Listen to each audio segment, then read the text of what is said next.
So getting to your new book now, Take Charge of You, what is it that prompted you to write the book? What are some things that you were seeing? I always was a big believer in coaching, and one of the things that's really amazing is that the research will tell you it's the most valued thing that people are really looking for, but it's the least practiced. 70% of people, 70% of leaders do not have a leadership development plan. Okay, over half of the employees don't feel like they're getting any coaching at work. People are not engaged. Okay. So I really am a big believer in coaching, and it was always a big part of my business success. When I started to think about what I was going to do next in my life, I wanted to share what I learned, and I also I wanted to share what I learned from other people. And I came across, from my passion for golf, I came across Jason Goldsmith, who's a sports performance coach, and he took Jason Day to #1 in golf. Then he took Justin Rose to #1 in the world in golf. And so I started working with him. And I certainly didn't even come close to becoming #1 in anything, okay? But we became really great friends.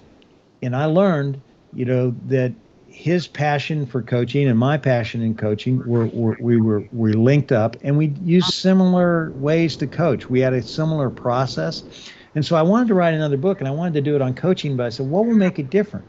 And I thought, well, what will make it different is I team up with Jason. He comes at it from a sports perspective. I come at it from a business perspective. And that we give people the tools they need to learn how to coach themselves. Because the fact of the matter is, most people can't afford a business coach. Most people can't afford a sports coach, okay? So what we do is we teach people how we do it and give them the tools and the exercises that we use to get people to discover what they need to do to take their performance to the next level so that they can coach themselves. And once you learn how to coach yourself, okay, then you can coach other people. And that was the approach that we took. And I think, Vaishali, the thing that really makes this book interesting is that you could read the book front to back and enjoy it just by the stories that are in it. But what we wanted to do was put people to work on making them become the best that they could be, to be their best self, okay?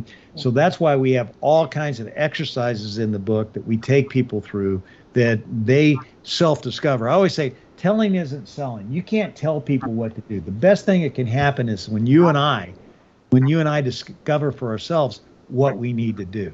So we take people through a great process. And in the end, we think we can help people truly, get more out of their life at work and at home. I think it's a great concept because there are so many people. We have the gig economy now. We have people who are working independently. We have entrepreneurs and founders who might not be able to, like you said, have access to a coach or can't afford it or are part of a big company. So I think this is a great concept. One other thing about that, which I think is, and you asked me about the timing of it. When we started writing this before COVID, okay? Just before COVID. Now you've got everybody working at home virtually, okay? Not everybody, but most people continue to work virtually.